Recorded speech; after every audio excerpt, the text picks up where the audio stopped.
Hey everyone, I'm working to hit 1,000 subscribers and I need your help to get there. If you enjoy this content, please hit that subscribe button right now.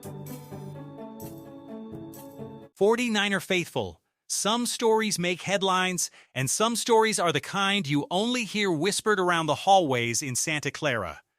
Today we've got both. We've got veteran praise pouring in from inside the building, a superstar receiver who turned down more money to wear red and gold, a massive lineman sitting on the free agent market that could quietly fix a real problem, a national ranking that might actually be underselling your franchise quarterback, and an ugly, spiraling saga that has gone from a quiet contract dispute to a full-blown public war of words. This is not empty drama, faithful. This is the 49ers trying to protect Brock Purdy, get this offense fully under control, and clean up the noise before it follows them straight into the regular season. Stick with me on this one, because every single piece of this puzzle tells you something about the pressure building in San Francisco right now. Let's start with the story that has that behind-the-scenes feel that made the rest of the league stop and take notice. Mike Evans did not come to San Francisco as just another aging name looking for one last payday near the end of his career. He actually turned down a bigger offer from his own Buccaneers to sign with the 49ers for less money.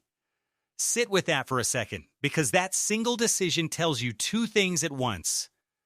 First, Evans still wants to play in games that actually matter in January. And second, somebody inside that Santa Clara building sold him hard on exactly what this offense can become with him on the field. And here's the part a lot of outside voices are going to try to downplay or ignore entirely. Evans does not need to prove he belongs among the greats at his position. The Ursum already does all the talking. 11 straight seasons opening his career with over 1,000 receiving yards. That is not just good. That is ridiculous. Almost stubborn consistency that very few receivers in NFL history have ever matched. So the real question here isn't about legacy. The real question is entirely about 2026. It's about his body, his timing with a new quarterback, the fit inside this specific offense, and how much of that dominant version of Evans can still show up once defenses start tightening the screws in the red zone. His 2025 season was limited to just 8 games due to hamstring and clavicle injuries, plus a concussion, so yes, the medical side of this story absolutely matters, and so does the workload plan the coaching staff builds around him. But here's the thing.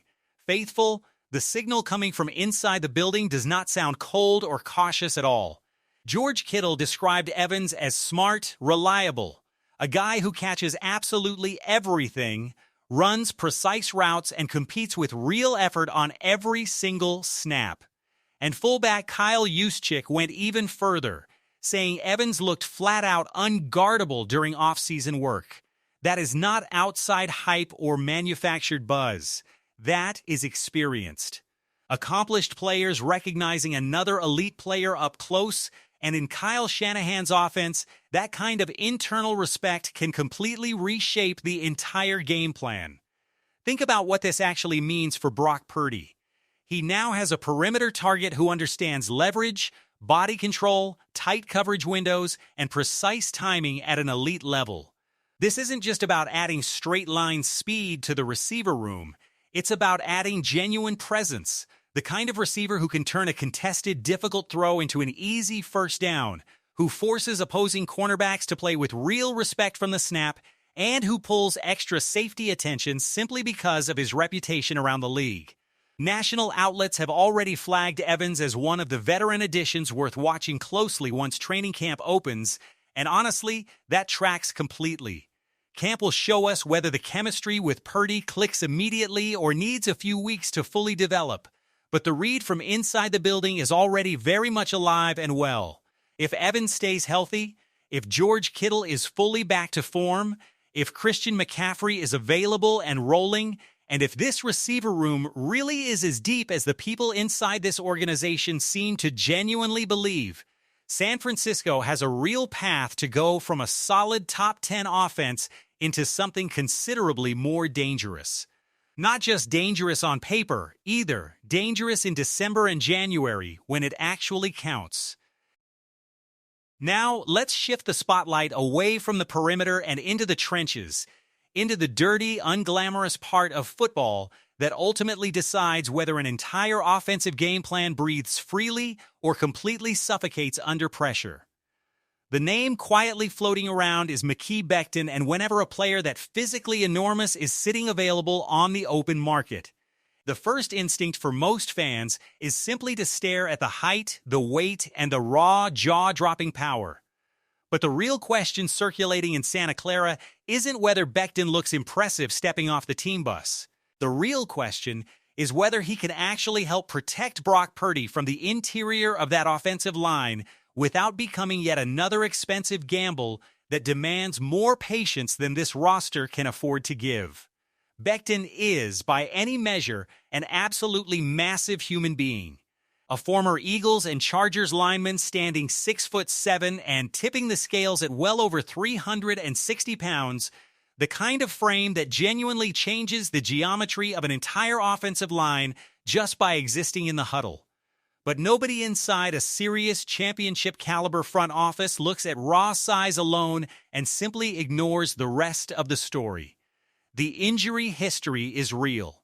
The inconsistency across stops in New York, Philadelphia, and most recently Los Angeles is real too. This is exactly the kind of player who forces a front office to separate genuine fascination with size from actual on-field usefulness. If you sign a player like this purely because of the numbers on his measurables, you're missing the entire point. But if you see a specific limited role, a tightly controlled contract, genuine competition at the position, and a clear developmental plan attached to him, then the entire conversation suddenly becomes a lot more interesting. And the 49ers genuinely do have a real reason to explore this. This team is not panicking about its offensive line heading into the season, but it also cannot pretend the interior protection in front of Brock Purdy is already completely solved heading into a potential January run. Guard is exactly the kind of position that only becomes a national headline once everything has already started going badly wrong. When the pocket collapses from the middle out, Purdy loses the room he needs to step up into clean space. Shanahan loses a critical piece of his play-action design. The run game hits a wall before it ever finds real rhythm.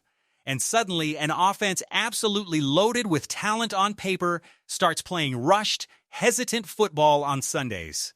What makes Becton a genuinely intriguing swing here is that 2024 season he had in Philadelphia, where he experienced a real career rebirth, fitting seamlessly into a dominant offensive line, helping power a genuinely strong rushing attack, and proving that in the right structure and environment, he can absolutely still be a useful, disruptive piece up front. That matters. This isn't just nostalgically dreaming about old draft day potential. This is remembering that, very recently, he thrived inside a genuinely high-level offensive structure. For San Francisco, the logical path forward here is a behind-the-scenes value move, not some desperate headline-grabbing splash. Bring Becton in to compete for interior reps, add real physical mass and aggression to that offensive line room, and let him serve as legitimate insurance if the starting guard spot doesn't fully settle during training camp. No long-term commitment required, no automatic starting job handed to him, no turning a low-cost market opportunity into a binding long-term obligation. But if the asking price stays low and his body checks out medically, John Lynch genuinely has to make that phone call. A legitimate championship contender cannot afford to lose an entire season because of an unresolved hole in the middle of their protection. And when there's a realistic chance to add size, experience, and nastiness to a line that has to protect both Brock Purdy and spring Christian McCaffrey into open space, you simply do not ignore that opportunity. You investigate it thoroughly. You measure it against everything else on the roster. And if the medical staff and coaching staff both sign off, you put that name directly into the competition and let the practice field make the final decision. From there, the conversation naturally lands right back on the quarterback, because ultimately, everything we've talked about circles back to Brock Purdy. Evans only becomes a true competitive advantage if Purdy uses that specific weapon the right way, at the right moments, in the right situations. Becton only enters the conversation at all because protecting Purdy from the interior is genuinely treated as a front office priority. So when Pro Football Focus ranks Purdy as the 10th best starting quarterback in the entire NFL heading into the 2026 season, that isn't just a nice little stat to screenshot and post online. It's accountability quietly dressed up as recognition. And the context surrounding that ranking is exactly what makes it so fascinating. Purdy played in just 9 games last season because of a turf toe injury, and he still landed comfortably inside the league's top 10 quarterbacks. Specifically pointed out that when he actually was on the field, he was remarkably efficient, posting an 85. 4 overall grade that ranked 6th among all starting quarterbacks in football, a 65.8 passing grade specifically under pressure that ranked 3rd in the entire league, and a pressure-to-sack rate of just 9.0%, which was the single best mark in the entire NFL during the 2025 season. That last number tells you an enormous amount about who Brock Purdy actually is as a player. He isn't just some system quarterback riding shotgun on Kyle Shanahan's scheme. He processes information at an elite speed, gets the football out of his hands before the pocket fully collapses around him, and consistently avoids turning defensive pressure into a full-blown disaster. But here's exactly where emotional fandom has to meet grown-up. Honest analysis. Is that ranking fair? Genuinely, yes, and you can defend it pretty easily using the numbers alone. He landed ahead of names like Trevor Lawrence, Jalen Hurts, Sam Darnold, and Caleb Williams, and honestly, based purely on what Purdy consistently provides this specific offense, it's hard to argue any of those names deserve to sit above him right now. Even during a shortened, injury-interrupted season, he flashed that same command and control that reminded everybody of the incredible stretch when he genuinely entered the league MVP conversation not too long ago. The harder part comes immediately after all that praise settles in, though now he has to actually go out and play like a true top 10 quarterback across an entire, uninterrupted season. Not because of headlines or national respect, but simply because that is now the internal standard he's being held to. The return of a genuine elite reference point like Mike Evans fundamentally changes the level of excuses realistically available to him going forward. If Evans stays healthy, if Kittle and McCaffrey are consistently available on the field, and if Shanahan truly has enough offensive depth to move pieces around and create favorable matchups, Purdy will finally have the full structural support system needed to prove that this respect from analysts wasn't simply statistical charity handed to him because of a small sample size. So here's a genuine question worth putting directly to the community. Do you think number 10 is exactly the right spot for Brock Purdy heading into this season? Or is the league still quietly holding back real respect simply because he doesn't carry the same loud, media-friendly profile that some of these more famous names naturally command? My honest read is simple. Purdy doesn't need to win the internet or dominate highlight compilation videos. He needs to win on Sundays. And if he manages to stay healthy with this specific supporting cast finally surrounding him, that entire top 10 conversation could start feeling extremely small, extremely fast. And now, we arrive at the roughest, messiest, most chaotic part of this entire script because Brandon Aiyuk is no longer simply a name sitting quietly on the depth chart. He has become a genuine, full-blown test of organizational authority, and honestly, the situation has only escalated since we last checked in on it. When a talented, expensive player still technically under contract spends months publicly taking shots at his own franchise on social media, while the actual working relationship behind the scenes has already completely collapsed. This stops being a simple offensive fit conversation. It becomes a real referendum on institutional control. Here's where things currently stand, and it is genuinely wild. That 4-year extension worth $120 million, signed back in 2024, has essentially been reduced to rubble. After the devastating ankle and Maiocco injuries wiped out his entire 2025 season, Aiyuk reportedly failed to meet the rehab obligations spelled out in his own contract. And the 49ers responded by voiding roughly $27 million in guaranteed money for the 2026 season. That alone would have been a massive story on its own. But then Aiyuk stopped communicating with the team entirely. Not partially. Completely. According to former NFL agent and cap expert Andrew Brandt, this level of total silence from a player on a contract this valuable is genuinely unprecedented territory for the league. San Francisco eventually placed him on the reserve, left squad list, a designation almost never applied to a player carrying this much guaranteed money on his deal.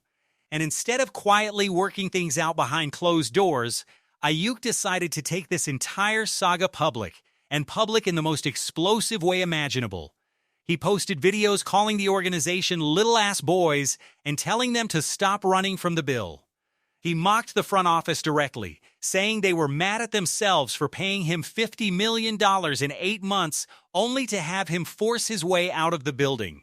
He's publicly stated repeatedly that he wants to sign with the Washington Commanders to reunite with his old college teammate Jayden Daniels, despite the fact that he remains under contract with San Francisco all the way through the 2028 season and has not filed a single piece of official paperwork required to actually make that happen.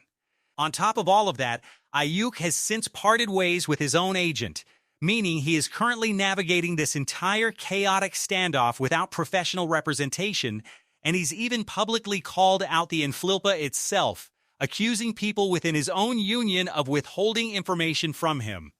Here's the part that should genuinely worry Aiyuk more than anything else happening on his Instagram story. Because he essentially abandoned his own rehab obligations and cut off all communication, cap experts believe the 49ers may now have a real legal path to recoup a significant chunk of the money they've already paid him, with some estimates ranging as high as $18 million. In other words, every single one of these social media outbursts isn't just embarrassing. It's potentially setting fire to his own bank account in real time. As one cap analyst bluntly put it, he is lighting money on fire with every single video he posts. Now, to be completely fair here, the 49ers absolutely have to own their own share of this mess too. If there were internal doubts about Aiyuk's mindset and motivation floating around the building even before this massive extension got signed, and the deal still got done anyway, then the organization clearly miscalculated the risk on their end as well. Championship-caliber franchises make mistakes just like anybody else.